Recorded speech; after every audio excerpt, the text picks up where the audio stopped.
الحمد لله رب العالمين والصلاة والسلام على أشرف الأنبياء والمرسلين وعلى آله وصحبه أجمعين ومن تبعهم بإحسان في كل زمان ومكان إلى يوم الدين أما بعد.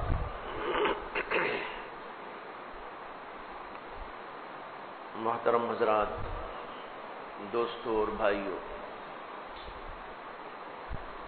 شعبان کے آخری ایام گزر رہے ہیں اور 3-4 دن کے بعد رمضان کی آمد ہو جائے گی. رمضان مبارک اپنے تقدسات، اپنے تبرکات اور اپنی برکات اور اپنے فضائل اور اپنی خصوصیات کے ساتھ جلوہ فگن ہو جائے گا. اللہ کرے کہ ہم سب کو نصیب ہو جائے. حدیث میں آتا ہے کہ نبی اکرم صلی اللہ علیہ وسلم دعا کرتے تھے کہ اللہ ہمیں رمضان تک پہنچا دیجیے. رمضان تک پہنچا دیجیے کا مطلب یہ ہے کہ ایسی زندگی عطا فرما دیجیے کہ ہم رمضان مبارک کو پا لیں. بہت سے لوگ گزشتہ رمضان میں اس دنیا کے اندر موجود تھے، لیکن آج دنیا سے وہ جا چکے ہیں. وہ رمضان مبارک کا مہینہ اب پا نہیں سکتے. جن کو اللہ عمر دے دے، زندگی دے دے اور ان کو یہ ایام مبارکہ مل جائے تو ان کے لیے بہت ہی خوشی کی بات، خوش قسمتی کی بات، بہت ہی برکت اور فضیلت کی بات ہے. اس لیے کہ رمضان مبارک کا ایک ایک لمحہ بڑا قیمتی ہوتا ہے.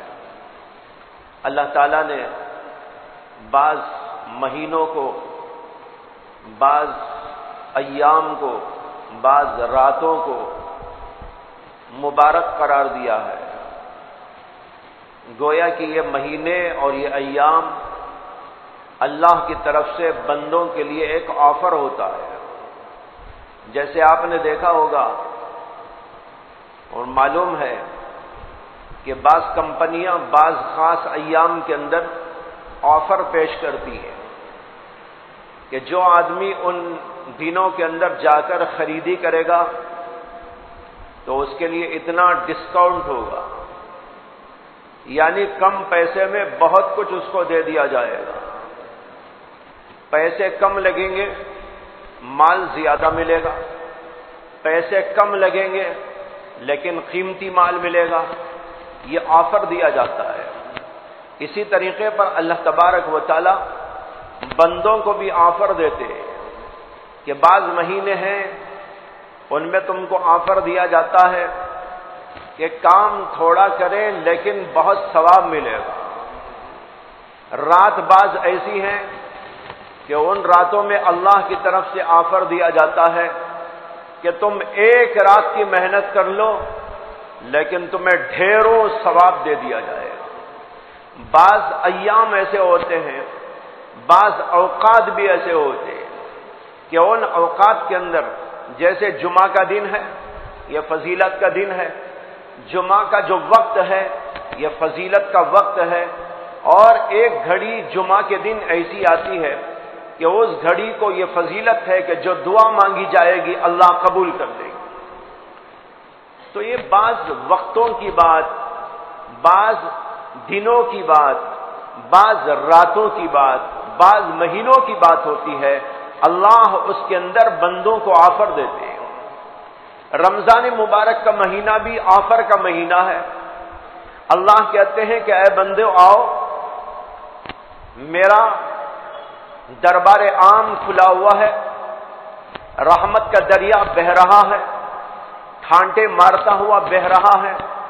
جو رمضان مبارک کے مہینے میں آئے گا اور مجھ سے معاملہ کرے گا تو تھوڑا سا کام وہ کرے گا لیکن میں ڈھیروں ثواب دے دوں. حدیث میں آتا ہے اللہ کے نبی علیہ الصلوۃ والسلام نے ارشاد فرمایا کہ رمضان کے مہینے میں فرض کی ادائیگی کا ثواب 70 فرضوں کے برابر. ایک فرض آپ ادا کریں گے اور 70 فرضوں کا ثواب دیا جائے گا. سوچئے کہ اللہ کی رحمت کیسا آفر پیش کر رہی ہے. عام دنوں کے اندر آپ نماز پڑھیں گے تو جتنا ثواب، رمضان مبارک کے اندر ایک فرض پڑھیں گے تو اس سے 70 گنا زیادہ ثواب ملے گا.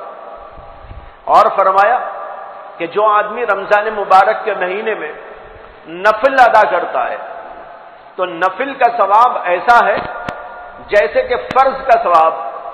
اللہ کہتے ہیں بندوں کو آفر دیتا ہوں نفل پڑھو لیکن ثواب ملے گا کیسا؟ جیسے کہ فرض پڑھنے کا ثواب. فرض بہت اونچی چیز ہے. فرض ایسی چیز ہے کہ حدیث کے اندر آتا ہے کہ نبی اکرم صلی اللہ علیہ وسلم نے فرمایا کہ اللہ فرماتے ہیں، یعنی حدیث قدسی ہے. حدیث قدسی اس حدیث کو کہتے ہیں جس حدیث میں اللہ کے نبی علیہ السلام نے یوں فرمایا ہو کہ اللہ فرماتا ہے.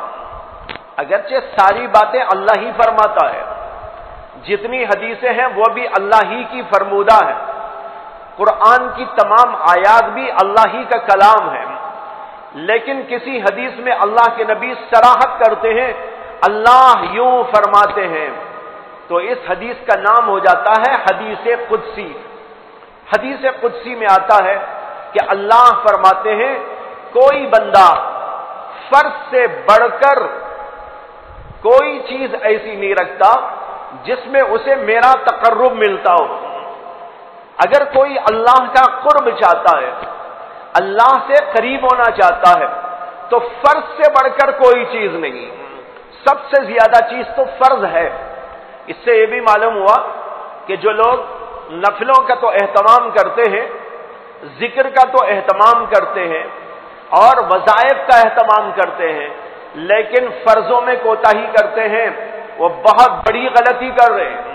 اللہ کہتے ہیں کہ کوئی بندہ میرے سے قربت حاصل کرنا چاہتا ہو تو فرض سے بڑھ کر کوئی چیز نہیں. ہاں اس کے بعد نفل کا درجہ ہے. جب فرض کی ادائیگی ہو اور اس کے ساتھ آپ نوافل کا اہتمام کریں، سنتوں کا اہتمام کریں، تو اسی حدیث میں آگے فرمایا کہ پھر بندہ برابر نفل کے ذریعے سے میری قربت چاہتا رہتا ہے، میرے سے قریب ہوتا رہتا ہے، یہاں تک کہ میں اس کی آنکھ بن جاتا ہوں جس سے وہ دیکھتا ہے، میں اس کے کان بن جاتا ہوں جس سے وہ سنتا ہے، میں اس کی زبان بن جاتا ہوں جس سے وہ بولتا ہے، میں اس کے ہاتھ بن جاتا ہوں جس سے وہ پکڑتا ہے، میں اس کے پیر بن جاتا ہوں جس سے وہ چلتا ہے. یہ حدیث اللہ نے پہلے تو رکھا ہے فرض کا درجہ. کوئی بندہ فرض سے بڑھ کر اللہ کی قربت پانے کے لیے کوئی راستہ نہیں رکھتا. ہاں فرض کے بعد نوافل کا درجہ.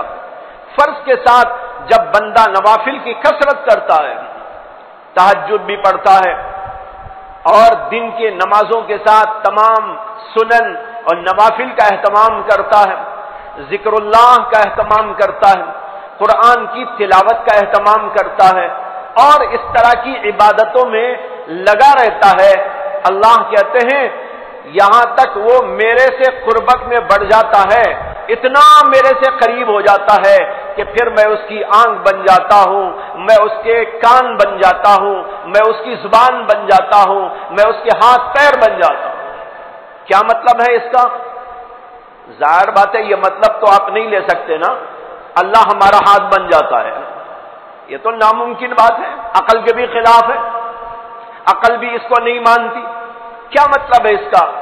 علماء کہتے ہیں اس حدیث کا مطلب یہ ہے کہ جب بندہ فرض کی ادائیگی کے ساتھ نوافل کا اہتمام کرتے کرتے کرتے بلند ترین مقام قربت کو پہنچ جاتا ہے، وہ اللہ سے اتنا قریب ہو جاتا ہے کہ اس کی زبان سے اللہ کی مرضی کے خلاف کوئی بات نہیں نکلتی، اس کے کان سے وہ کوئی ایسی بات نہیں سنتا جو اللہ کی مرضی کے خلاف ہو، ہاتھ پیر سے کوئی ایسا کام نہیں کرتا جو اللہ کی مرضی کے خلاف ہو، یعنی اللہ میں اتنی قربت اس کو مل جاتی ہے، اللہ کی مرضی کے مطابق اس کا سننا، اس کا بولنا، اس کا چلنا، اس کا پھرنا، یہاں تک کہ اس کا سوچنا، اس کے دل کے اندر کے خیالات، سب کچھ اللہ کی مرضی کے مطابق ہوتے رہتے ہیں۔ یہ ہے اس حدیث پاک کا مطلب۔ تو میں یہ عرض کر رہا تھا کہ سب سے پہلے تو فرض کا درجہ، اس کے بعد نوافل کا درجہ۔ رمضان مبارک کے اندر جب یہ فرض ادا ہوتے ہیں تو اس فرض کے اوپر ایک ایک فرض کے اوپر 70 فرضوں کا ثواب، نوافل پڑھتے ہیں تو ایسا ثواب جیسے کہ فرض ادا کرنے کا ثواب۔ یہ ہے آفر اللہ کی طرف سے۔ بہت سارے لوگ اس آفر کو گنوا دیتے ہیں۔ اللہ تو آفر رکھ کر 1 ماہ تک پھیلائے ہوئے، پورا مہینہ میرا آفر چل رہا ہے، کوئی بندہ آ جائے، ماشاءاللہ بہت سے لوگ آ جاتے ہیں، اور رمضان میں دیکھا جاتا ہے کہ شرابی شراب سے توبہ کر لیتا ہے، بدکار بدکاریوں سے توبہ کر لیتا ہے، غلط کار غلطیوں سے توبہ کر لیتا ہے، بے نمازی نمازی بن جاتا ہے، اور روزہ بھی رکھنا شروع کر دیتے ہیں۔ یہ سب کچھ ہوتا ہے، لیکن پھر بھی کچھ لوگ ایسے رہ جاتے ہیں، رمضان آیا اور چلا گیا، بیچاروں کو خبر بھی نہ ہوئی۔ رمضان آیا اور اللہ کا اتنا بڑا آفر ان کو ملتا رہا، لیکن اس کے باوجود وہ ایسی سوتی دنیا میں گزار کے، غفلت کی دنیا میں گزار کے چلے جاتے ہیں کہ انہیں پتہ تک نہیں چلتا۔ یہ لوگ بڑے محروم ہیں۔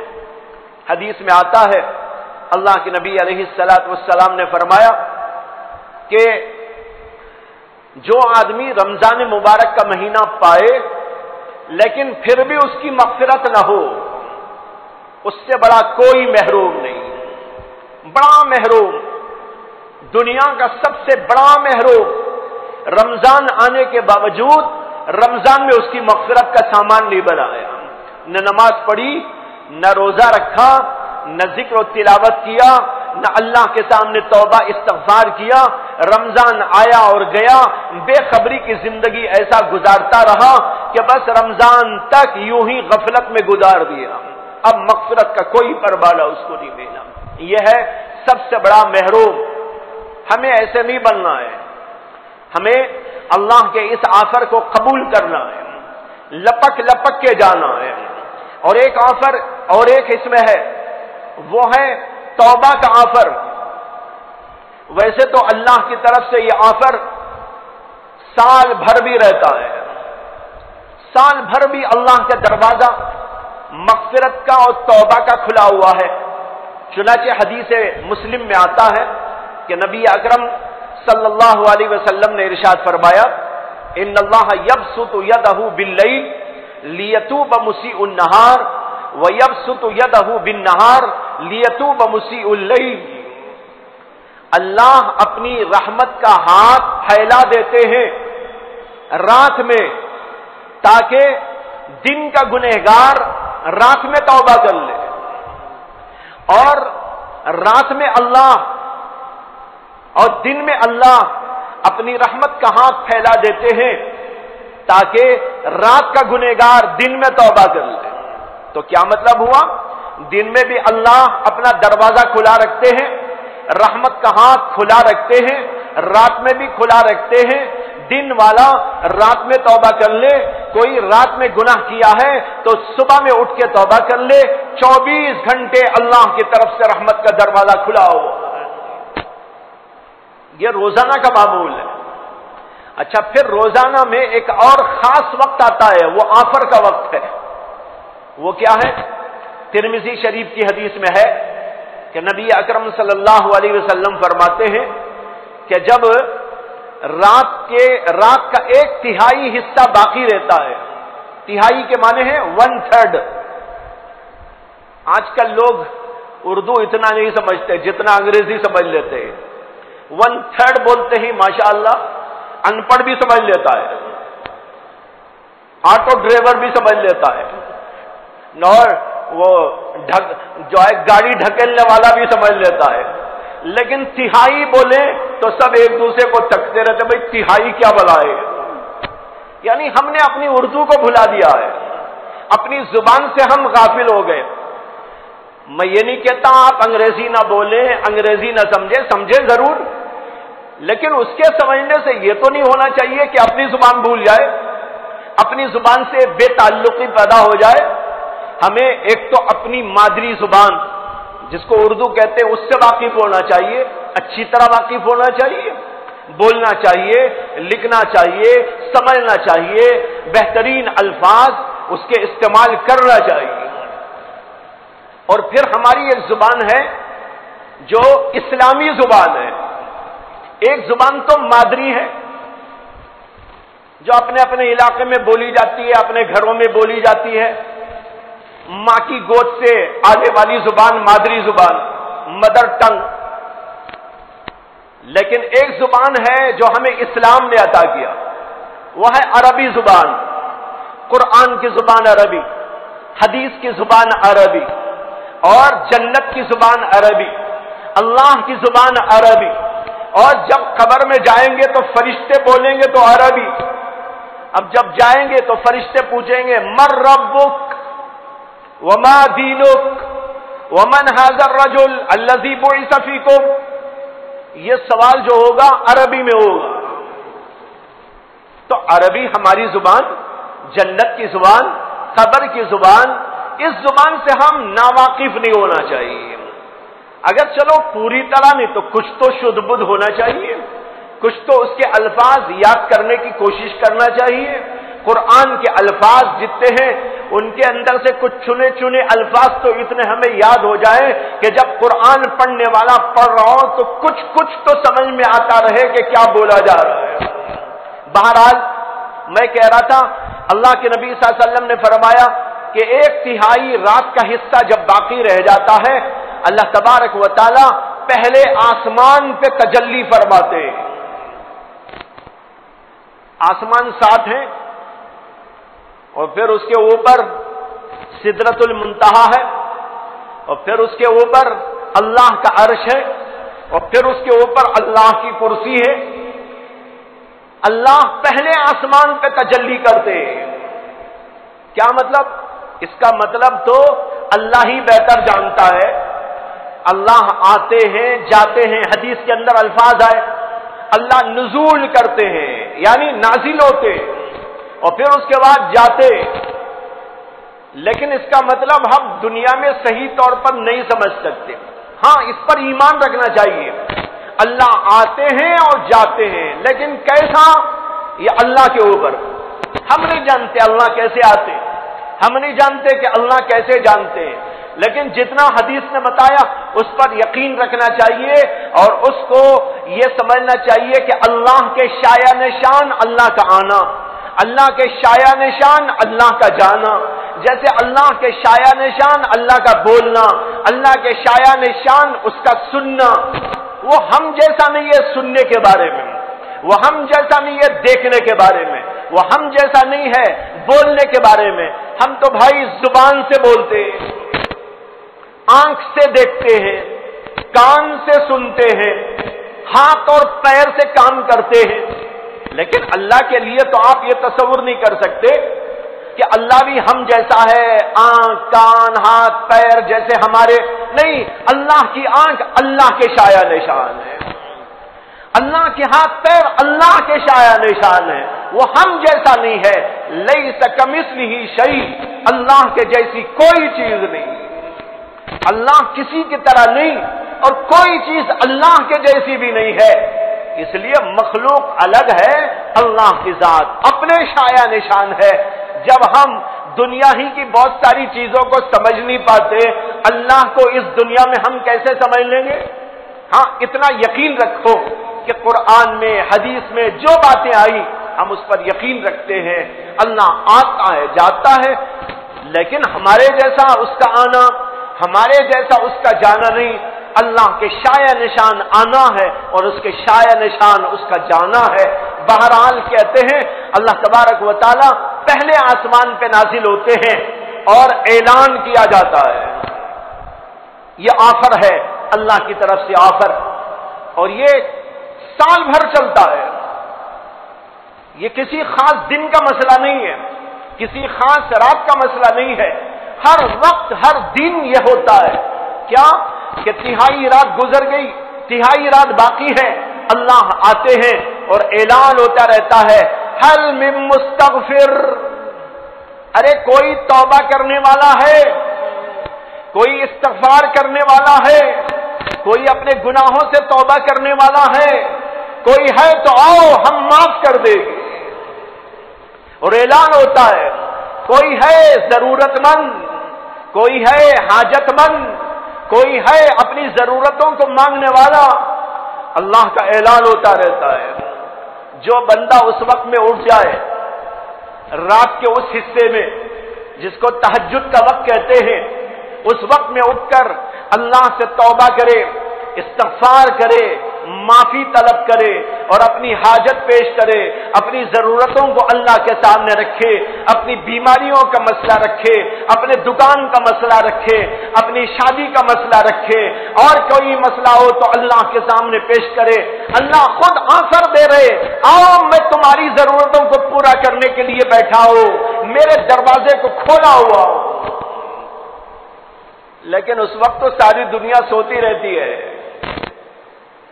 ہاں وہ لوگ جاگتے ہیں جن کے دل میں اللہ کی محبت ہوتی ہے، ان کو اللہ کی محبت بے چین کر دیتی ہے. وہ سوتے سوتے بھی جاگ اٹھتے ہیں. ارے کیا وقت ہو گیا، ارے کیا وقت ہو گیا. سوتے سوتے بھی بیچارے پریشان ہو کے اٹھتے ہیں. میرا مالک تو آ کے میرا انتظار کرے، میرا مالک تو آ کر پہلے آسمان پہ ندائیں لگائے، میرا مالک تو آ کر مجھ کو پکارے اور میں بیڈ پہ دراز سوتا رہوں غفلت کی نیند میں. یہ کیسے ہو سکتا ہے؟ جس کے دل میں اللہ کی محبت کا چسکا ہوتا ہے، جس کے دل میں اللہ کے عشق کی چنگاری ہوتی ہے، وہ تو گھبرا گھبرا کے اڑ جاتا ہے، نماز پڑھتا ہے، ذکر کرتا ہے، اللہ کے سامنے سجدہ ریز ہو جاتا ہے، توبہ و استغفار کرتا ہے، اللہ سے اپنی حاجتوں کو، ضرورتوں کو مانگتا ہے، اپنی بندگی کا مظاہرہ کرتا ہے، اس لیے کہ اس کے دل کے اندر اللہ کے عشق کی چنگاری موجود ہے. تو بھائیو، یہ اللہ کا آفر.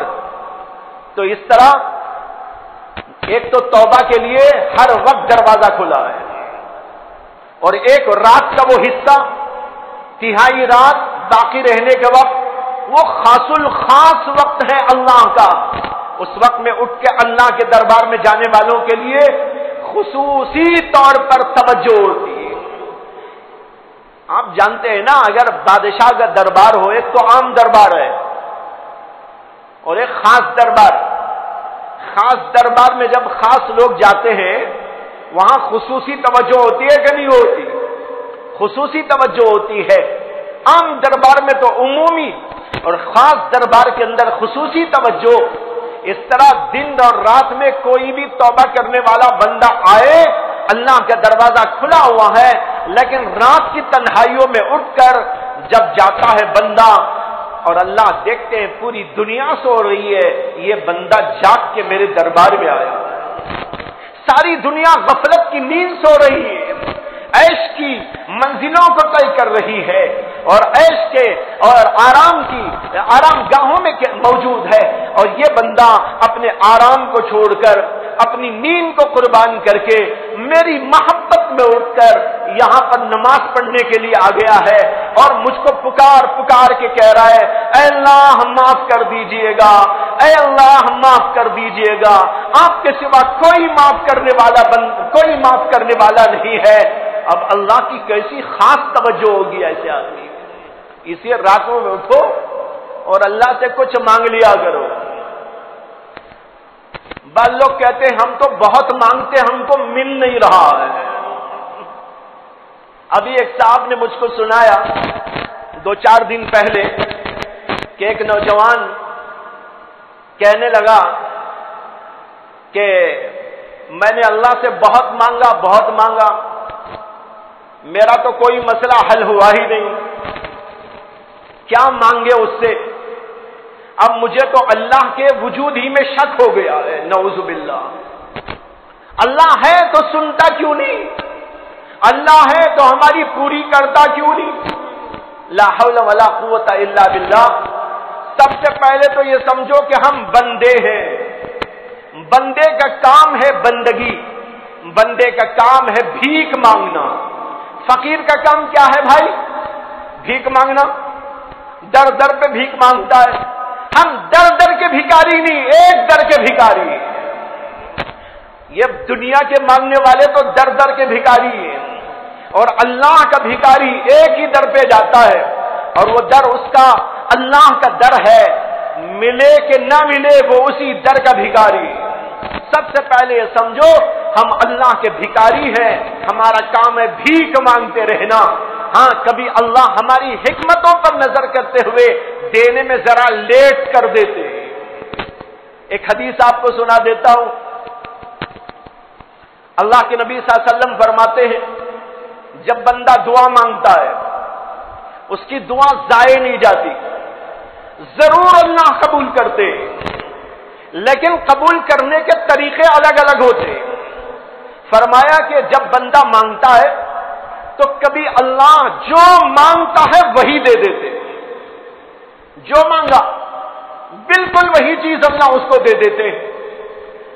اور کبھی ایسا ہوتا ہے کہ بندہ ایک چیز مانگتا ہے لیکن اللہ جانتے ہیں اسے یہ چیز دینا مناسب نہیں ہے.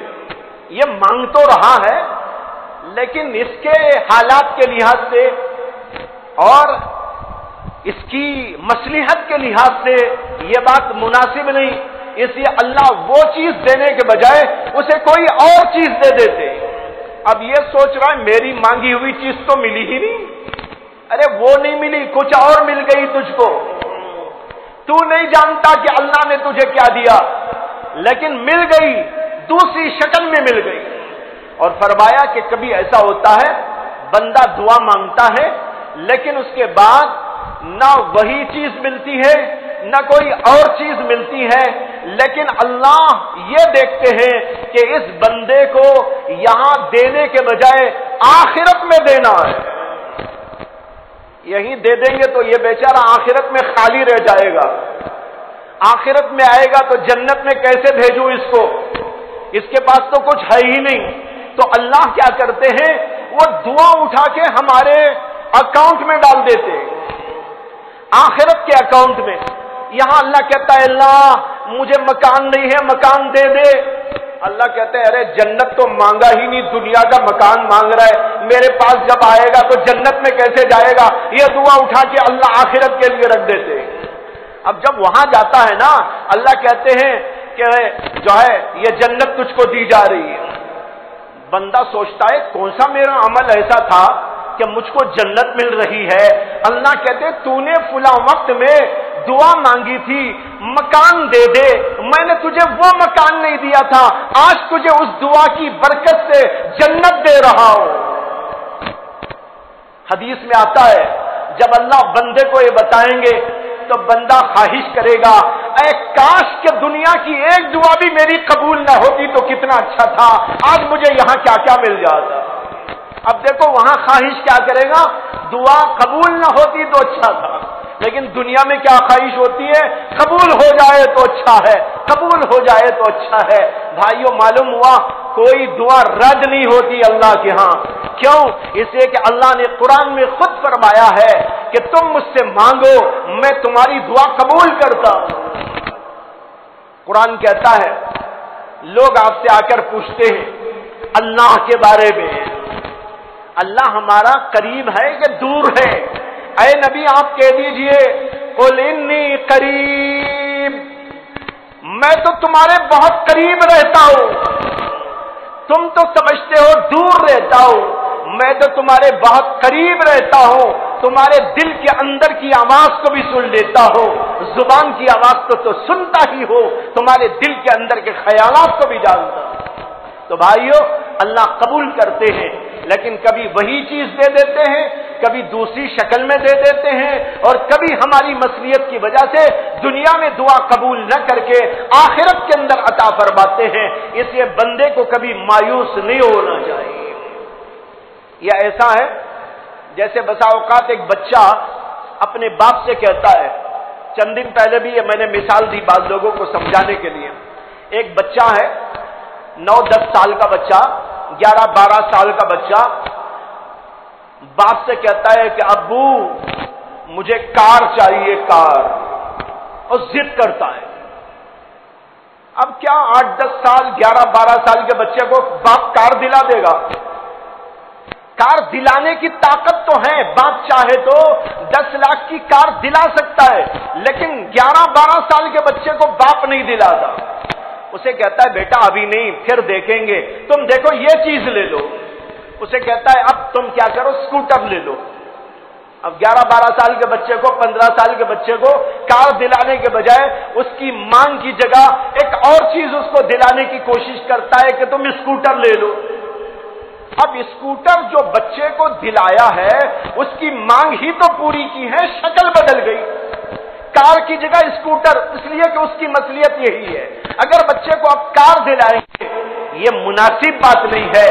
باپ سمجھ رہا ہے، باپ سمجھ کر اسے اسکوٹر دلا رہا ہے، تو کیا ہمارا خدا ہمارے باپ سے زیادہ ہماری مصلحتوں کو نہیں جانتا؟ اچھا، پھر کبھی ایسا ہوتا ہے کہ بچہ کبھی ایسی چیز مانگتا ہے جو اس کے مناسب ہی نہیں۔ جیسے بعض وقت بچے کہتے ہیں کہ ہمیں فلاں کھانے کی چیز دلاؤ، یا آئس کریم دلاؤ۔ اب باپ جانتا ہے کہ بھائی آئس کریم کھائے گا، ویسے بھی کورونا کا سلسلہ چل رہا ہے، ارے کہیں کوئی مصیبت نہ آ جائے، پریشانی نہ آ جائے۔ اب بچہ بہت روتا ہے، بہت ضد کرتا ہے، لیکن باپ کہتا ہے نہیں نہیں بیٹا تم چاکلیٹ لے لو، اس پہ بھی راضی نہیں ہوتا۔ تو باپ اسے ہرگز اس کی مانگ پوری نہیں کرتا، اس لیے پوری نہیں کرتا کہ باپ جانتا ہے اگر آئس کریم کھائے گا اس کی طبیعت خراب ہو سکتی ہے، اس کے لیے اور میرے لیے مصیبت کھڑا ہو سکتی ہے، اس لیے باپ اس کی مانگ کو پورا نہیں کرتا۔ ہاں، بعد میں کبھی اس کی مانگ کو پورا کرتا ہے۔ اسی طرح ہمارا پروردگار ہماری مصلحتوں کو ہم سے زیادہ جانتا ہے۔ بھائیو، بتانا کیا چاہتا ہوں، مانگو اللہ سے، مانگنے کا دور آ رہا ہے، اور پھر رمضان آ رہا ہے، یہ تو پورا مہینہ آفر ہی آفر کا ہے۔ دن کے 24 گھنٹے، رات کا وقت، دن کا وقت، ظہر کا وقت، مغرب کا وقت، عشاء کا وقت، کوئی سا بھی وقت ہو، وہ دن تو پورے کے پورے آفر ہی آفر کے ہیں۔ اور پھر جب آخری عشرہ آتا ہے وہ آفر اور بڑھ جاتا ہے، اور اس کے اندر ایک رات آتی ہے جس کو لیلۃ القدر کہتے ہیں۔ لیلۃ القدر میں اللہ کے آفر اور بڑھ جاتے ہیں۔ اللہ کہتے ہیں ایک رات کی عبادت کر لو تو تم کو 80 پر 4 سال عبادت کا ثواب دے دوں گا۔ تمہاری عمر بھی 80 سال نہیں ہوگی، لیکن ثواب ملے گا، 80 پر 4 سال کا ثواب دے دوں گا۔ اللہ نے قرآن میں اعلان کر دیا، انا انزلناہ فی لیلۃ القدر، لیلۃ القدر خیر من الف شہر۔ لیلۃ القدر 1000 مہینوں سے افضل ہے۔ 1000 مہینوں کا ثواب، 1000 مہینوں کو آپ کنورٹ کرتے ہیں سالوں میں تو 80 پر 4 سال 84 سال اور کچھ مہینے بنتے ہیں۔